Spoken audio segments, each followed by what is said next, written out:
Gangster होता क्या है? एक इंसान जो अपने फ़ायदे के लिए अपना एक एरिया बना लेता है जहां उसने गुंडागर्दी वायलेंस करनी होती है, जिसके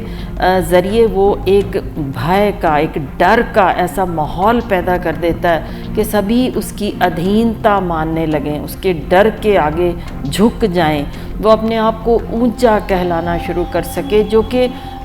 लोगों के द्वारा चुना हुआ ना हो। नौजवान बच्चे उसके साथ सिर्फ इसलिए जुड़ जाते हैं कि अगर इसका नाम होगा इस डर के अधीन जहां लोग इसके आगे झुकते हैं, तो अगर हम इसके साथ जुड़ेंगे तो वो हमारे आगे भी झुकेंगे। जितने भी गैंगस्टर आप देखेंगे तो वो यंग एज में या तो जेलों में गए या मर गए।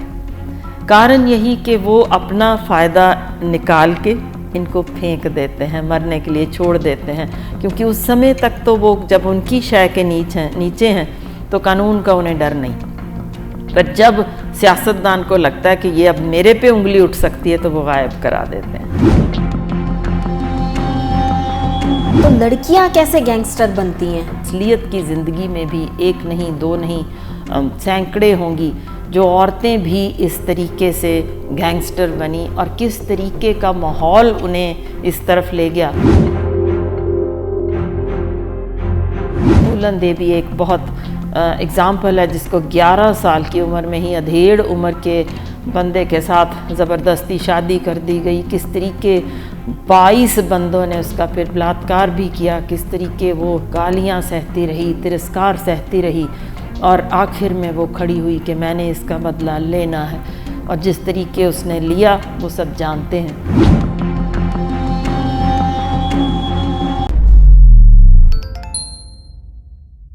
नमस्कार, D5 चैनल हिंदी देख रहे दर्शकों का मैं वंदना स्वागत करती हूँ। आज एक बार फिर हमारे स्टूडियो में मौजूद हैं डॉक्टर हर्षिंदर कौर जी। डॉक्टर हर्षिंदर, आपका बहुत बहुत स्वागत है। जी नमस्ते।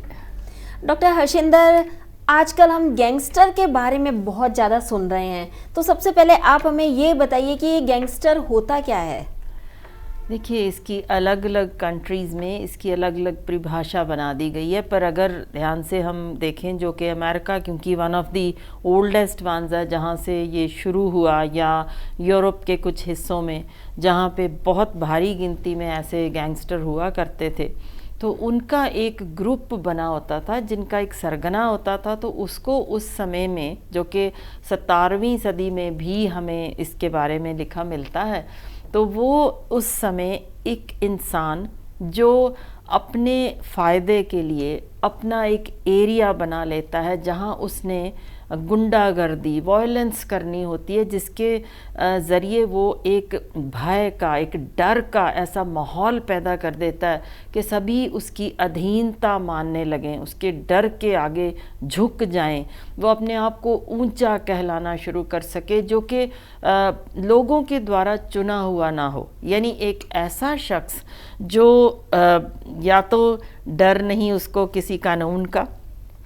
और उसको अपने आप को ऊपर भी लेके जाना है, पर उसका लोगों के द्वारा चुना हुआ ना होना। एक इस ऐसे शख्स को उन्होंने कहा कि ये एक गैंग लीडर होता है, जिसके अधीन नौजवान बच्चे उसके साथ सिर्फ इसलिए जुड़ जाते हैं कि अगर इसका नाम होगा इस डर के अधीन जहां लोग इसके आगे झुकते हैं, तो अगर हम इसके साथ जुड़ेंगे तो वो हमारे आगे भी झुकेंगे। सो एक ऐसा एरिया जहां उसने बना लेना, उसके नीचे जितने आते जाते थे तो उनको उस गैंग के मेंबर मान लिए जाते थे, तो इनको ये गैंगस्टर कहना तब से शुरू कर दिया। जो छोटे बच्चे होते हैं वो गैंग्स में कैसे आते हैं? जी, दरअसल छोटे बच्चे का पहले 2 साल में अगर ध्यान करें तो 80 to 90% ब्रेन बन जाता है, जिसमें बहुत छोटे छोटे उनके सेल होते हैं, उनके कनेक्शंस होते हैं जो ट्रिलियंस की गिनती में होते हैं। तो वो कनेक्शंस जब जुड़ते हैं वो कुछ इस तरह नॉर्मल घरों में जुड़ते हैं, जैसे आप इस तरह के सोचें कि मैंने अच्छा बनना है, अच्छा बोलना है, अच्छी स्माइल देनी है, मैंने खुश रहना है, मैंने दोस्त बनाने हैं, मैं अच्छा करके जाऊंगा, मेरे को शाबाश मिलेगी। सो वो एक कनेक्शन हेल्दी कनेक्शन कहते हैं। एक अनहेल्दी कनेक्शन होते हैं, जैसे इस तरह, यानी ऐसे नहीं जुड़ा, वो इस तरह जुड़ गया, तो वो टेढ़े मेढ़े तब जुड़ते हैं जब वो बच्चे को बहुत झिड़कियाँ पड़ती हों, गाली गलौच होता हो, डोमेस्टिक वायलेंस हो, साथ वाले घर से काफ़ी झगड़े चलते हों, या उसी घर में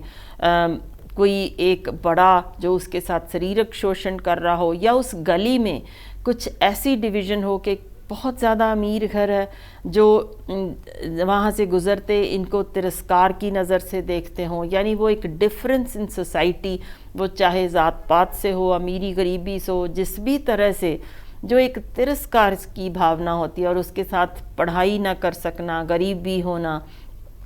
ये एक अलग तरह का बच्चा डेवलप होता है जो देखता है आसपास कि मेरे से कुछ चीज़ें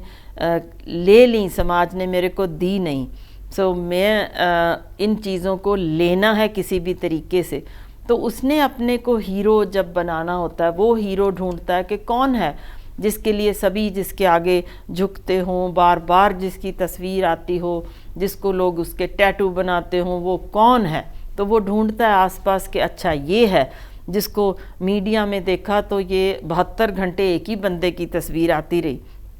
और कैसे ग्लोरीफाई हुआ कि मेरे साथ ये बंदूक है, मेरे साथ पिस्तौल है, और मैंने बहुत महंगी सी जैकेट पहनी, बहुत महंगे मैंने गहने पहने, और फिर मैंने पूरे ज़ोर से बोल भी दिया ओपनली कि मैं उसको नहीं छोड़ूंगा। यानी इस तरीके का लाइव, जो कि फ़िल्मों में तो अलग देखते हैं, पर बच्चे जब किसी लाइव इस तरीके का होता जब देखते हैं तो उसको अपना एक आइकॉन मान लेते हैं, उसको हीरो मानते हैं, उसको फॉलो करते हैं। यही है जो छोटे बच्चों को उस तरफ लेके जाता है कि नॉर्मल रूटीन से अलग हो जाएं। अगर पेरेंट्स टाइम ना देते हों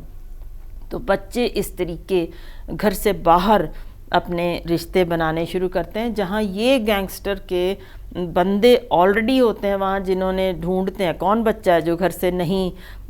प्रॉपरली जुड़ा हुआ, और उनसे फिर किस तरीके ड्रग्स के ज़रिए या किसी तरीके उनको दबाव के अधीन या पीयर प्रेशर के ज़रिए उसको धीरे धीरे उस तरफ ले जाते हैं, तो वो एक हिस्सा बन जाते हैं चाहे अनचाहे उस गैंग्स का, जहाँ से उनका वापस आना नामुमकिन होता है। आजकल तो लड़कियां भी गैंगस्टर होती हैं, तो लड़कियां कैसे गैंगस्टर बनती हैं? जी बिल्कुल, मेरा ख्याल है जिन्होंने शबाना आज़मी जी की गॉड मदर देखी होगी उनको बखूबी पता होगा कि असलियत की ज़िंदगी में भी एक नहीं, दो नहीं, सैकड़े होंगी जो औरतें भी इस तरीके से गैंगस्टर बनी, और किस तरीके का माहौल उन्हें इस तरफ ले गया। अगर उसमें देखना हो तो शायद फूलन देवी एक बहुत एग्ज़ाम्पल है, जिसको 11 साल की उम्र में ही अधेड़ उम्र के बंदे के साथ ज़बरदस्ती शादी कर दी गई, किस तरीके 22 बंदों ने उसका फिर बलात्कार भी किया, किस तरीके वो गालियाँ सहती रही, तिरस्कार सहती रही,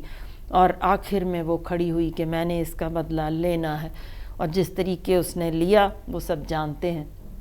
इसी तरीके से गॉड मदर जिस पे बनी उसका भी यही हाल था कि उसके पति जो कि मिल वर्कर था, किस तरीके उसको भी मारा गया, और वो 11 बंदे को जिस तरीके मार के उसने बदला लिया, क्योंकि उसने हर तरीका आजमाया कि जो कानून के अधीन है मेरे को न्याय मिलना चाहिए, पर क्योंकि न्याय नहीं मिला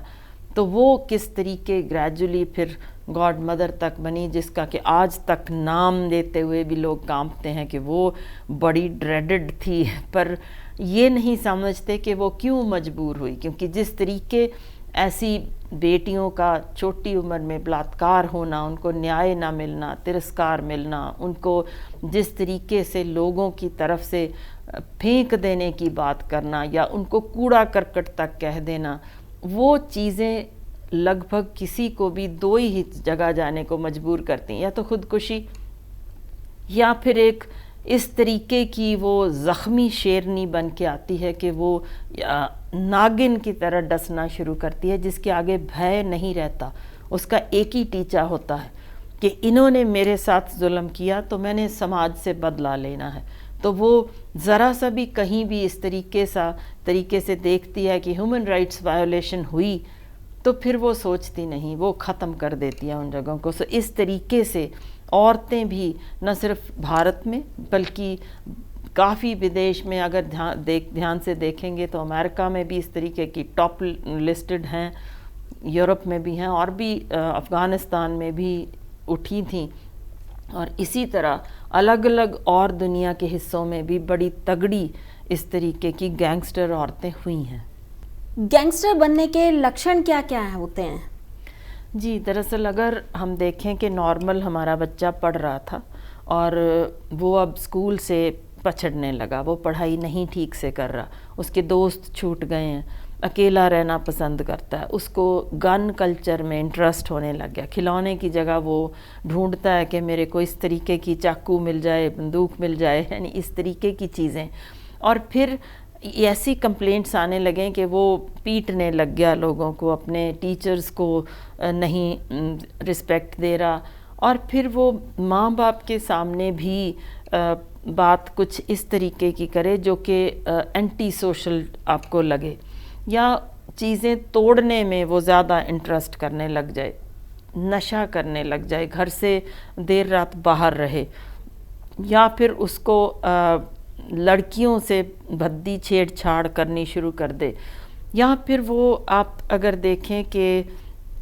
रात को उसकी प्रॉपर नींद नहीं आ रही, उसका रूटीन बदलना शुरू हो गया, तो वो जो बच्चा ज़िद्दी, चिड़चिड़ा, आपकी बात ना मानने लगे, जो कि पहले बिल्कुल ठीक था, और उसके दोस्त जो नए बने हों, जिनको पेरेंट्स कई बार उनका पास टाइम ही नहीं होता, उनके पास क्या करना हमने देखना है,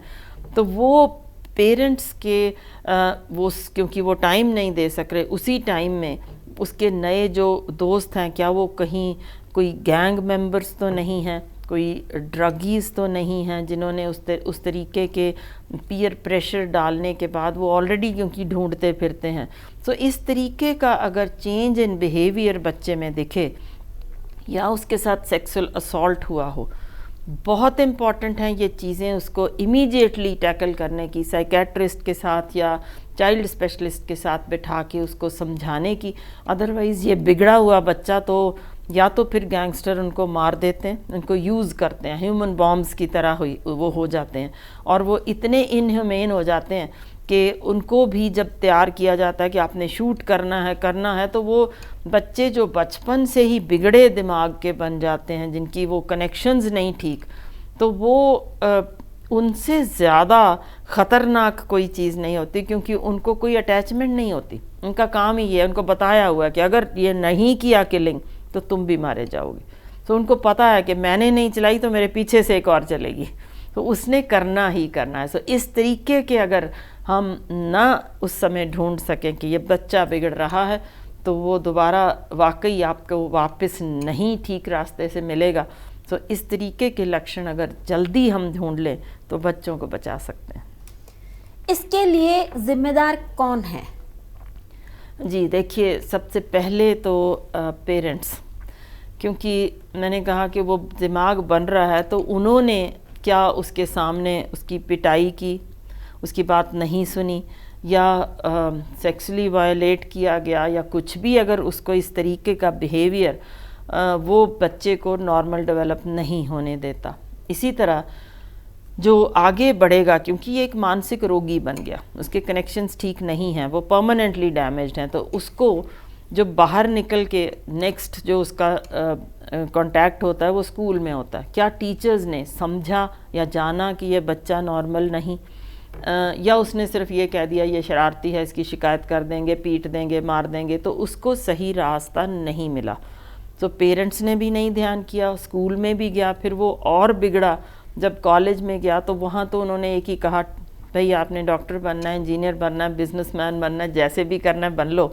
इंसान नहीं बनना। सो ये हम नहीं सिखाते। तो वो उसका पक्का बन जाता है, उस जगह पे सीमेंटेड हो जाते हैं उसके थॉट्स के, मैंने तो ये बिगड़ना ही बिगड़ना, यही मेरे लिए रास्ता है, मैंने समाज से बदला लेना है। तो इस तरीके जब आगे निकलता है, तो जो समाज में, जैसे मैंने बताया कि मीडिया हाईलाइट करता है जिनको, या जिस तरीके के लच्चर गीत संगीत हम उसको पेश करते हैं, या फिर जो इस तरीके का बिहेवियर, जैसे लोगों का कहना कि अच्छा फलाने का तुमने बलात्कार किया, wow you are a hero. तो ये कहने वाले कौन हैं? क्यों हम उनको नहीं चुप करवा सकते, उसको जो इस तरीके के आगे प्रमोट करने के लिए जो उसके साथ चलते हैं, वो एक अहम नुक्ता होता है। जब पेरेंट्स भी उस समय इतना रोल नहीं निभा सकते, ना उस समय कोई स्कूल्स या कॉलेजेस का डर है, और वो अपने आप को आइडेंटिफाई कर रहा है, मैंने क्या बनना है, मैंने आगे कैसे निकलना है, जल्दी पैसे कैसे कमाने हैं, तो वो उसका रास्ता बिगड़ जाता है, जो एक कम्प्लेक्स मैकेनिज़्म है जिसमें उसको फिर सियासतदान होते हैं जिनको वो अल्टीमेटली उनके हाथ में पड़ जाता है, तो वो उसका एक एंड ऑफ लाइफ पहुंच जाता है, क्योंकि वहाँ वो सिर्फ यूज़ होता है, उन्होंने अपने फ़ायदे के लिए इसको यूज़ करना है, और फिर यूज़ एंड थ्रो की पॉलिसी होती है।